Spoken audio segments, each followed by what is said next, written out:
दोस्तों, किसी के भी मन की बातें जानने के लिए 3 तरीके होते हैं, लेकिन इन 3 तरीकों को समझना अति आवश्यक है। यदि आप इन 3 तरीकों को समझ लेते हैं, तो आप किसी के भी मन की बातें बड़ी आसानी से जान सकते हैं। तो चलिए दोस्तों, इसे एक बुद्ध कहानी के माध्यम से समझते हैं कि किस तरह से आप दूसरों की मन की बातें जान सकते हैं, समझ सकते हैं। बहुत समय पहले की बात है। एक छोटा सा गांव था। उस गांव में 2 भाई रहा करते थे। बड़ा भाई अंधा था, जिसके कारण वह हमेशा घर पर ही बैठा रहता था और छोटा भाई खेती किया करता था। लेकिन खेती में अधिक जानवर आने से पूरी फसलें नष्ट हो जाती थी, जिस कारण छोटा भाई बहुत परेशान हो चुका था। तभी उसे एक तरकीब सूझी। एक दिन उसने सोचा, खेतों में से इन जानवरों को भगाने के लिए क्यों ना मैं अपने बड़े भाई की मदद लूं। वैसे भी बड़े भैया अंधे हैं। अगर वह खेत में बैठे रहेंगे और जानवरों की आहट आने पर वह उन्हें जोर से चिल्लाकर भगा सकते हैं, जिससे हमारी फसलें बच सकती हैं। इसीलिए मैं उन्हें खेत में ही बैठा देता हूं।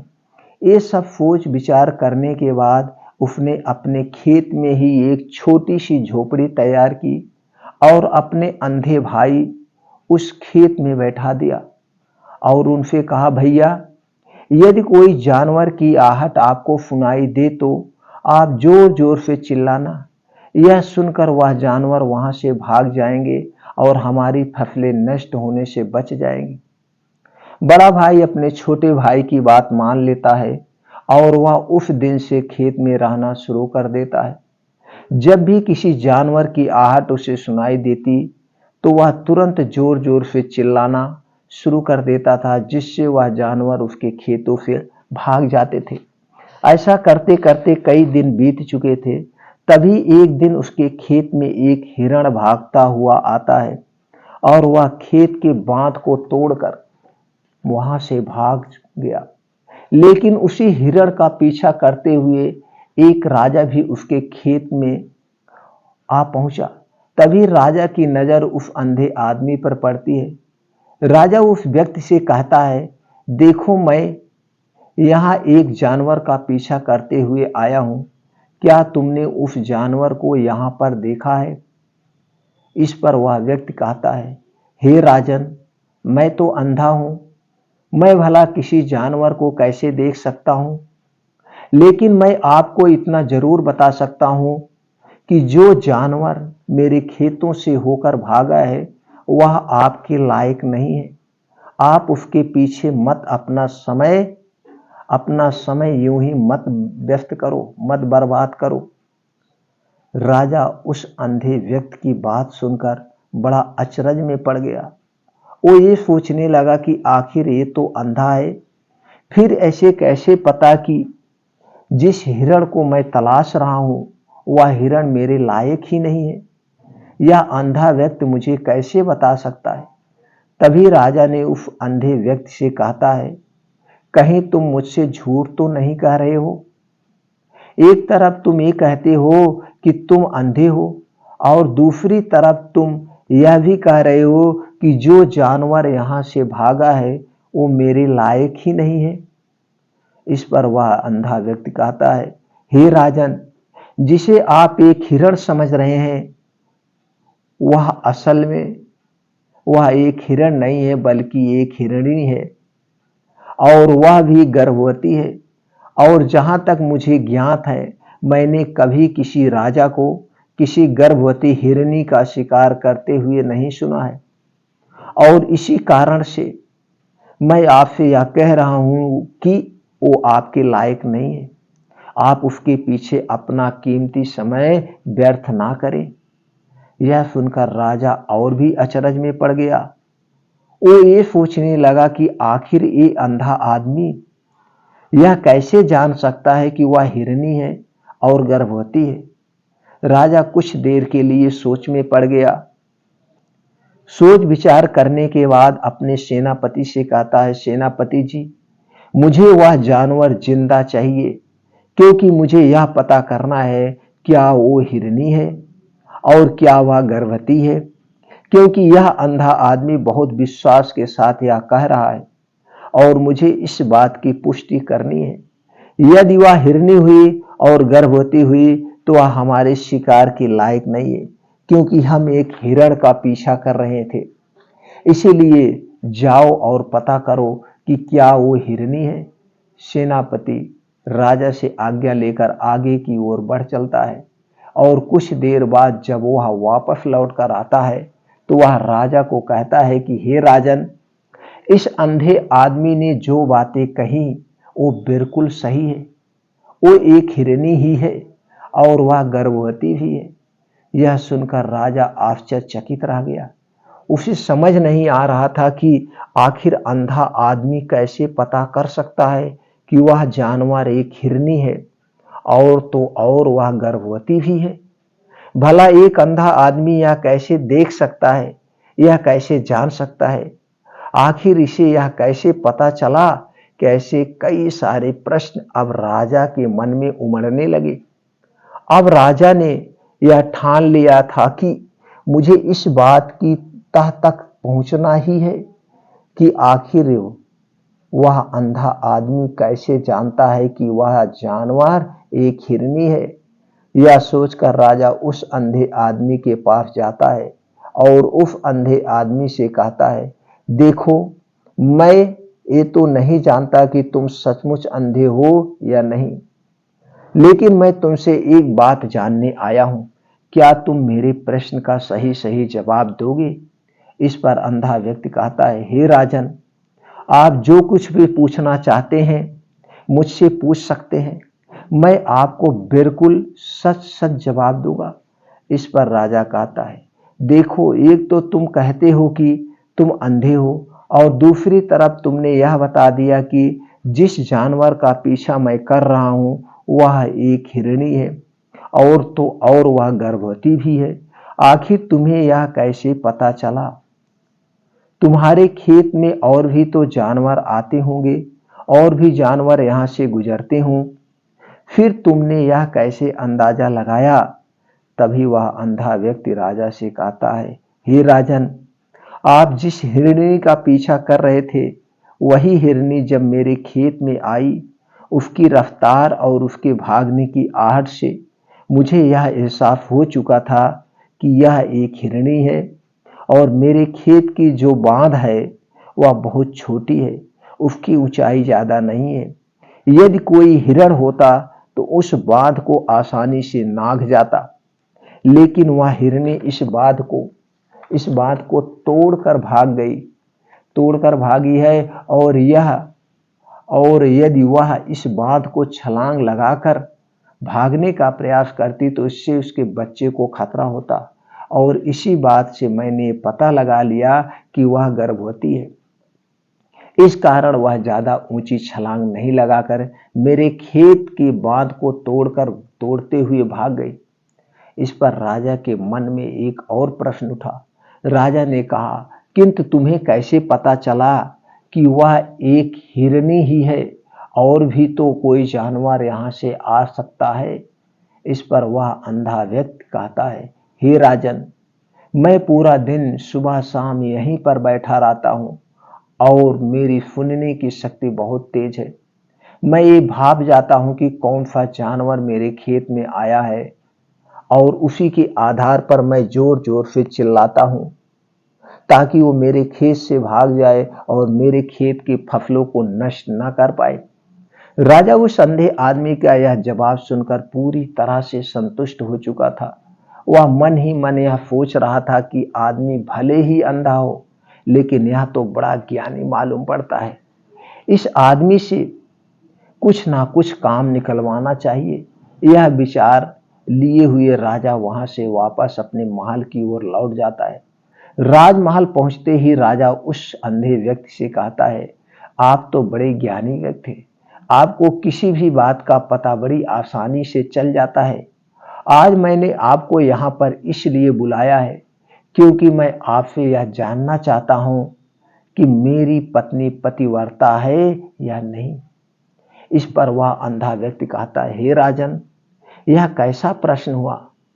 इस पर राजा कहता है, मैंने आपसे बिल्कुल उचित प्रश्न किया है, मुझे इस प्रश्न का उत्तर दीजिए। इस पर वह अंधा व्यक्ति कहता है, हे राजन, ये सारी बातें जाने दीजिए। आपकी शादी को इतने साल बीत चुके हैं और अब आप ये बात क्यों जानना चाहते हो? आपके मन में ऐसे प्रश्न क्यों उठ रहे हैं? इस पर राजा जिद करते हुए कहता है, देखिए, आपको मुझे इस प्रश्न का उत्तर देना ही होगा। यदि आप मुझे इस प्रश्न का उत्तर नहीं देंगे तो मैं आपको मृत्यु दंड दे दूंगा।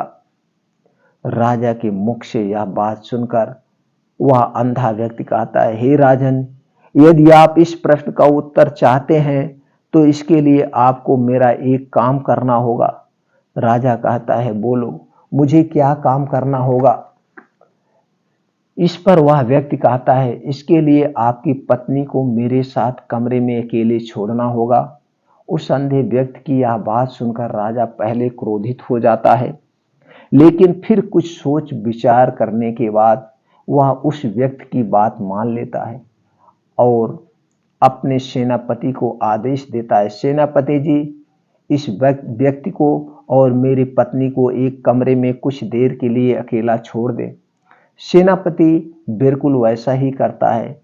अब राजा की पत्नी और अंधा व्यक्ति एक कमरे में बंद हो चुके होते हैं। तभी वह अंधा आदमी राजा की पत्नी से कहता है, मुझे आपको छूना है। इस बात पर रानी अत्यधिक क्रोधित हो जाती है और उस अंधे आदमी को पकड़ पकड़ कर पीटने लगती है, कभी हाथों से तो कभी लातों से तो कभी पटक पटक कर। इस तरह से उन्होंने उस अंधे आदमी की खूब पिटाई की। उसके बाद किसी तरह से वह अंधा आदमी अपनी जान बचाकर वहां से भाग निकलता है और वह राजा के पास पहुंचता है और वह राजा से कहता है, हे राजन, आपकी पत्नी पतिव्रता नहीं है।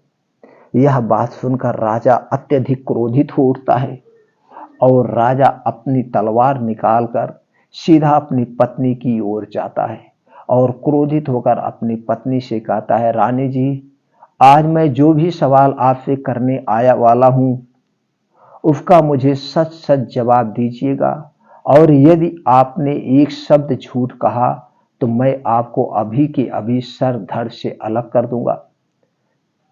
तभी आगे बढ़े। राजा कहता है, मुझे बताइए, क्या आप पतिव्रता हैं या नहीं? इस पर रानी कहती है, हे राजन, आप भले ही मुझे जान से मरवा दीजिए, लेकिन मैं पतिव्रता नहीं हूं। राजा यह बात सुनकर बहुत खुश हुआ, क्योंकि उस अंधे आदमी ने जो भी कहा था वह बिल्कुल सच था।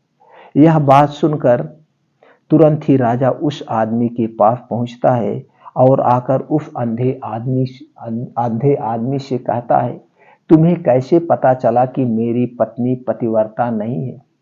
इस पर वह अंधा आदमी कहता है, हे राजन, बड़ी सीधी सी बात है।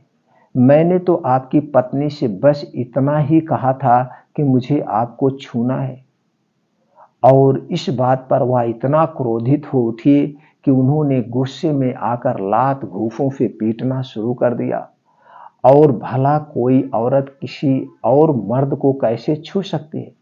लेकिन उन्होंने ना आव देखा ना ताव देखा, बस लात घूंसे मुझ पर बरसाने शुरू कर दिए।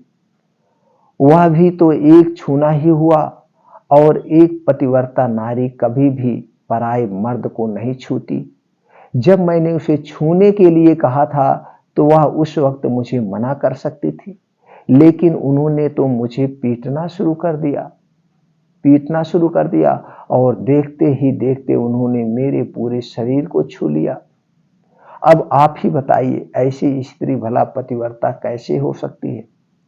इस पर राजा कहता, तुम तो बड़े ज्ञानी मालूम पड़ते हो। अच्छा ठीक है, चलो तुम मेरे एक प्रश्न का और जवाब दो। यदि तुमने मुझे इस प्रश्न का सही सही जवाब दे दिया तो मैं तुम्हें यहां से जाने दूंगा। आगे राजा उस अंधे आदमी से कहता है कि तुम मुझे यह बताओ कि क्या मैं सच में अपने पिता का ही बेटा हूं या फिर किसी और का? इस पर वह अंधा व्यक्ति भी कहता है, हे राजन, इस बात से आपको क्या लेना देना? आप किसी की भी औलाद हो आखिर आप हैं तो इस राज्य के राजा, इसीलिए इस प्रश्न को आप जाने दीजिए। लेकिन राजा कहता है, नहीं नहीं, मुझे इस प्रश्न का सही सही जवाब चाहिए, अन्यथा यह प्रश्न मुझे हमेशा परेशान करता रहेगा। इसलिए मैं इसका सही सही जवाब जानना चाहता हूं। यदि तुम इसका सही सही जवाब दे देते हो तो तुम यहां से जा सकते हो, मैं तुम्हें नहीं रोकूंगा। इस पर वह अंधा व्यक्ति कहता है, हे राजन, इसके लिए तो मुझे आपके माँ के पास भी जाने की कोई आवश्यकता ही नहीं है। मैं आपको अभी अभी बता सकता हूं कि आप किसी की औलाद हैं, लेकिन उससे पहले मैं चाहता हूं कि आप मुझसे एक वादा करें कि आप मुझ पर क्रोध नहीं करेंगे। राजा ने कहा, मैं तुमसे वादा करता हूं, मैं तुम पर क्रोध नहीं करूंगा। इसके बाद वह अंधा आदमी राजा से कहता है, हे राजन, आप हैं तो अपने ही पिता के पुत्र, लेकिन आप पर एक कंजूस सेठ की छाया पड़ी हुई है। यह सुनकर राजा बहुत क्रोधित हो उठा और वह तुरंत तलवार निकालकर अपनी माँ के पास जा पहुंचा। वह वहां पर पहुंचने के बाद अपनी माँ से कहता, माँ, मुझे सच सच बताइए, क्या मैं अपने ही पिता का पुत्र हूं या नहीं? यदि आपने मुझे सही सही नहीं बताया तो मैं यहीं पर अपने प्राण त्याग दूंगा। मुझे बताओ, क्या सच है? इस पर उस राजा की मां कहती है, बेटा, तू तो है अपने ही पिता का पुत्र, लेकिन तुम्हारे ऊपर एक कंजूस सेठ की छाया पड़ी हुई है। जब मैं एक बार नहाने के बाद अपना मुंह आईने में देख रही थी, तभी उस कांच के पीछे एक कंजूस सेठ नजर आता है और उसी की छाया तुम पर पड़ चुकी है। यह सुन राजा बहुत खुश हो जाता है और वह तुरंत दौड़ा दौड़ा वापस उस अंधे आदमी के पास पहुंचता है और उस अंधे आदमी से कहता है, तुम्हें यह कैसे पता चला कि मुझ पर एक कंजूस सेठ की छाया पड़ी हुई है? इस पर वह आदमी कहता है, हे राजन, आपने मुझसे कई सारे सवाल पूछे जिनका जवाब मैं आपको सही सही दिया। यदि यदि कोई और राजा होता तो मुझे इसके बदले में ढेरों सारे इनाम मिल चुके होते, लेकिन अब तक अपने एक फूटी कौड़ी तक नहीं दी है। इस बात से ही मैंने अंदाजा लगा लिया था कि आप बहुत कंजूस हैं। यह बात सुनकर राजा जोर जोर से हंसने लगा और कहता है कि आप जो भी मांगोगे वह मैं आपको अवश्य दूंगा, लेकिन मुझे यह बताओ कि तुम्हें कैसे पता चल जाता है कि कौन सी बात सही है और कौन सी बात गलत? तुम किसी भी बात का इतना सटीक और सही जवाब कैसे दे देते हो? इस पर वह अंधा आदमी कहता है, हे राजन, मैं तो वैसे ही अंधा हूं। यदि मेरी आंखें होती तो मैं किसी की भी मन की बातें बड़ी सरलता से जान लेता। मन की एक भाषा होती है और यह भाषा मनुष्य के शरीर के व्यवहार के रूप में देखी जा सकती है। उसकी आंखों से, उसके ओठों से, उसके काम करने के तरीके से, उसकी क्रियाओं से पता किया जा सकता है कि उसके मन में क्या चल रहा है। उसके आधार पर उसके आधार पर हम किसी के भी मन की बातें जान सकते हैं, लेकिन मैं तो अंधा हूं, मैं देख नहीं सकता, इसलिए मैं क्रियाओं से देखता हूं। यदि मुझे कोई बात जाननी हो तो अगले आदमी को कुछ काम देना पड़ता है, जिस पर वह व्यक्ति किस प्रकार काम करता है, किस तरीके से इस काम को करता है, उसके आधार पर ही मैं यह पता कर पाता हूं कि उसके मन में क्या चल रहा है। तभी वह राजा कहता है, तो क्या इसका अर्थ यह हुआ कि मैं भी किसी के मन की बातें जान सकता हूं? इस पर वह अंधा आदमी कहता है, हे राजन, अवश्य आप भी किसी भी व्यक्ति के मन की बातें जान सकते हैं, किंतु उसके पहले आपको अपने ऊपर काम करना होगा और वह काम है अपने मन को शांत कर, अपने मन को वर्तमान में लाना, जिसके लिए मैं आज आपको 3 तरीके बताने वाला हूं और ये तीनों ही तरीके बड़े आसान और सरल हैं। किंतु हे राजन, उससे पहले आपको उससे पहले आपको एक काम करना होगा, अपने मन को एकाग्र करना होगा। जब हम अपने मन को एकाग्र करते हैं, अपने मन को वर्तमान में लाते हैं, तो हम दूसरे के मन की बात जान सकते हैं, क्योंकि वह आदमी अभी भी अपने मन में वर्तमान में ही सोच रहा है और हमें भी अपने मन को वर्तमान में ही लाना होगा, तभी हम उसके मन की बातें जान सकते हैं। यदि हम अतीत में हुए घटनाओं के बारे में सोच रहे हैं, तो वह जो भी अगला आदमी वर्तमान में सोच रहा है, वर्तमान में अपने मन पर बात कर रहा है, तो वह हम कैसे जान पाएंगे, क्योंकि हम तो अतीत की घटनाओं में डूबे हुए हैं। इसीलिए किसी के भी मन की बात जानने के लिए सबसे पहले हमें हमारे मन को एकाग्र करना होगा, उसे वर्तमान में लाना होगा। आगे वह व्यक्ति राजा से कहता है, हे राजन, जो 3 तरीके मैं आपको बताने वाला हूँ, इन 3 तरीकों से बड़ी आसानी से किसी के भी मन की बातें जान सकते हैं। उसके बाद वह अंधा आदमी राजा से कहता है, हे राजन, जो सबसे पहला तरीका है वह है आंखों पर ध्यान देना। किसी व्यक्ति से बात करते वक्त उसकी आंखों में देखना, उसकी आंखों पर ध्यान देना जो सबसे ज्यादा जरूरी है, क्योंकि आंखें बोलती नहीं पर बहुत कुछ कह जाती हैं। यदि हम किसी व्यक्ति की आंखों के इशारों को समझना सीख जाएं, तो हम यह जान पाएंगे कि व्यक्ति के दिमाग में क्या चल रहा है, वो क्या सोच रहा है और अभी वह क्या करने वाला है।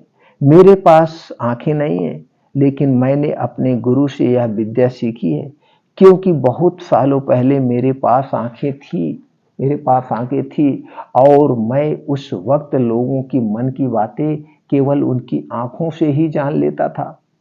इसीलिए यदि आप भी दूसरों की मन की बातें जानना चाहते हैं, तो आपको भी उनकी आंखों पर गौर करना चाहिए, जैसे कि उनका आकार कैसे है, वह कब, कहाँ और किधर देख रहे हैं। यदि उनकी आंखें यहाँ वहाँ घूम रही हैं, जब आप उससे बातें कर रहे हैं, तो वह इधर उधर मुड़ रहा है, कभी ऊपर तो कभी नीचे या कभी आसपास, या फिर उसकी आंखें खुश नजर आ रही हैं या फिर आंखें निराश नजर आ रही हैं, जैसे कि चोर होता है। उसकी आंखों में जब हम देखते हैं तो हमें यह पता चलता है कि अगले आदमी ने कोई गलती की है।